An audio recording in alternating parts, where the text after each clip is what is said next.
really quickly, if you got 1 minute. Okay. Again, I teach race and ethnic relations and sociology of race for 20 years. Okay. Really quickly, Irish migrants. One way, and we're not talking about indentured servants who are Irish in the Western Hemisphere. They were never enslaved on Western Hemisphere. There were always indentured servants who were eventually given freedom long before we had the Emancipation Proclamation. Anyway, so how the Irish became white is about just explanation of one example of assimilation into racial whiteness. One of the examples of Irish migrating from Ireland was that once they learned that as long as you're anti-Black and could learn some racial slurs towards Blacks, Mexicans, Japanese, then you would definitely be accepted by white people.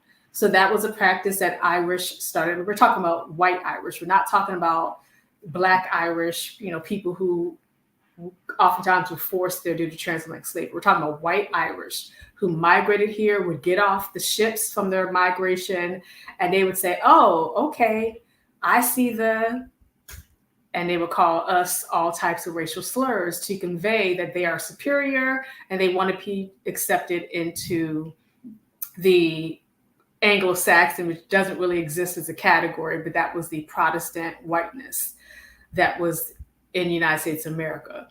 And the Irish actually used Catholicism to elevate. So initially, we could talk about, the Kennedy family and how initially they were not considered to be eligible to run for elections and all that stuff.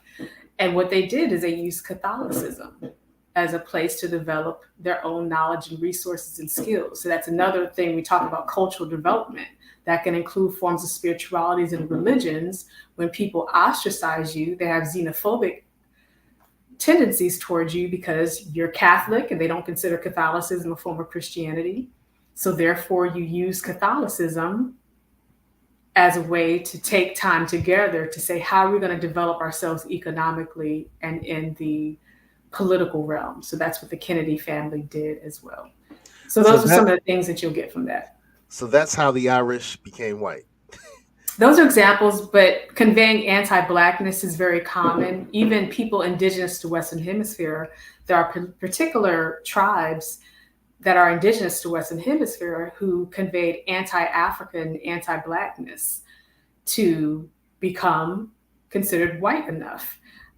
Initially, when you look at it a century ago, they went to white politicians and said, we're not colored, we're not Negro, to make sure that they were not put into categories.